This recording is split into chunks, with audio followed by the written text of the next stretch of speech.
Hello बच्चों, class tenth वाले बच्चों से बात हो रही है।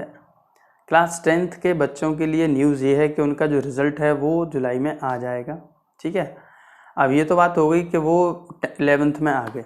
11th में आने के बाद सीबीएसई बोर्ड ने उनको ये भी सहूलियत दी है कि आप 11th में साइंस स्ट्रीम ले सकते हैं। मैथ्स बायो आप ले लें, कोई दिक्कत वाली बात नहीं है। पहले तो ये था कि जिन पर बेसिक मैथ्स है वो मैथ्स नहीं ले सकते 11th में, पर ऐसा इस साल नहीं है, आप मैथमेटिक्स ले सकते हैं। बहुत अच्छी बात है ये। लेकिन बच्चों का ये क्वेश्चन है कि सर हमको प्रॉब्लम हो रही है कि हम किस सब्जेक्ट को चुने 11th में। ये क्वेश्चन बहुत बच्चों का है क्योंकि 10th के बाद भी ये प्रॉब्लम आती है और 12th के बाद भी यही प्रॉब्लम आती है। तो इसके लिए ज़रूरी है कि सही गाइडेंस बच्चों को मिले और सही गाइडेंस के साथ उनका करियर भी सही बने। तो इसीलिए मैं ये वीडियो लेकर के आया हूँ उन बच्चों के लिए जो 10th से 11th में आ रहे हैं, ताकि उनको हेल्प हो जाए अपना सब्जेक्ट चुनने में। तो देखिए, सब्जेक्ट की बात करते हैं तो जब आप 11th में आते हैं तो आप या तो साइंस स्ट्रीम ले सकते हैं, या कॉमर्स स्ट्रीम ले सकते हैं, या आर्ट स्ट्रीम ले सकते हैं। ये तीन हैं आपके पास, साइंस, कॉमर्स और आर्ट। जो बच्चे साइंस स्ट्रीम लेना चाहते हैं उनके पास दो ऑप्शन हैं, या तो वो ले सकते हैं मैथमेटिक्स या ले सकते हैं बायो, और कुछ बच्चे दोनों भी लेते हैं साथ में, मैथ्स बायो दोनों लेते हैं। दोनों की तरफ भी जा सकते हैं। अगर आप दोनों का बर्डन आपको लगता है कि हाँ मैं बहुत ज़्यादा कैपेबल हूँ, कर सकता हूँ मैं, तो नहीं तो आप एक ही को सेलेक्ट करिए। अब कंफ्यूज्ड है कि मैथ्स को लें या बायो को लें, तो देखो कन्फ्यूजन को दूर करने का सबसे अच्छा तरीका मैं आपको बताता हूँ। आप अपने आप से पहला सवाल ये करिए कि मेरा फेवरेट सब्जेक्ट कौन सा है, उसको रखिए साइड से। और दूसरा सवाल, मुझे अपने आप को भविष्य में किस रूप में देखना है। डॉक्टर बनना चाहते हैं, इंजीनियर बनना चाहते हैं, या क्या करना चाहते हो आप। ये दो फैक्टर हुए। अब मान लीजिए आपका सपना है कि मैं तो डॉक्टर बनना चाहता हूँ, तो डॉक्टर आप बन सकते हैं, लेकिन उसके लिए बायो ज़रूरी है, बायो होनी चाहिए। या आप कहते हैं मैं तो इंजीनियरिंग करना चाहता हूँ, तो उसके लिए मैथमेटिक्स होनी चाहिए। ठीक है।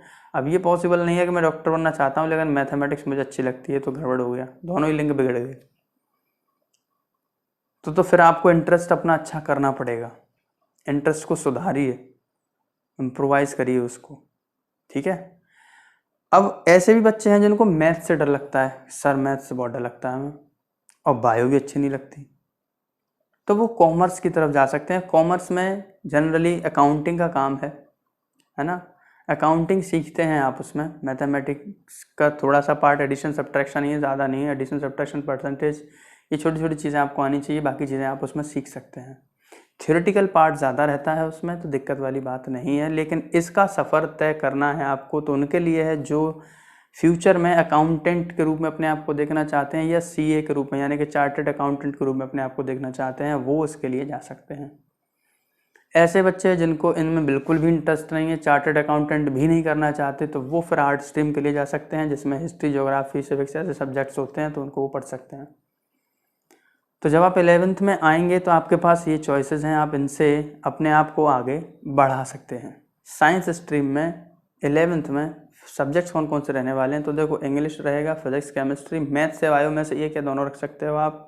एक फिजिकल एजुकेशन सब्जेक्ट रहता है, और एक एडिशनल सब्जेक्ट आप ले सकते हो, वो फाइन आर्ट है। मैं सजेस्ट करता हूँ कि आप फाइन आर्ट को ज़रूर लें, क्योंकि it will improve your percentage. ठीक है।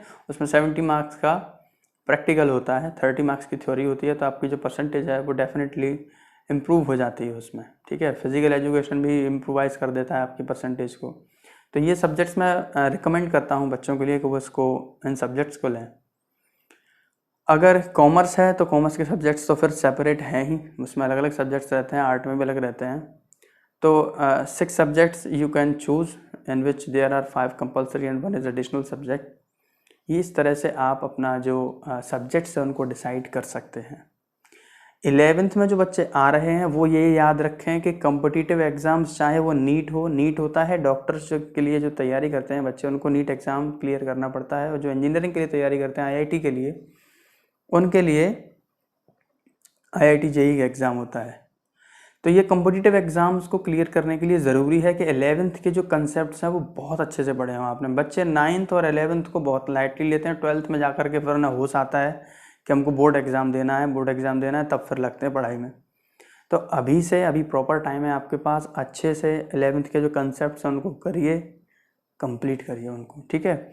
और इसी के साथ यदि आप 11th में एडमिशन लेना चाहते हैं और मेरे थ्रू अगर जुड़ना चाहते हैं तो आप कमेंट में मुझे बता सकते हैं, जिसकी जानकारी आपको सारी में मिल जाएगी। और साथ ही 11th की जो कोचिंग है वो भी स्टार्ट होने वाली है मेरी तरफ से, हालांकि यूट्यूब पर भी वीडियो आपकी उसकी मिलती रहेंगी। तो कैसा लगा वीडियो मुझे कमेंट में बताइएगा। मिलते हैं नेक्स्ट वीडियो।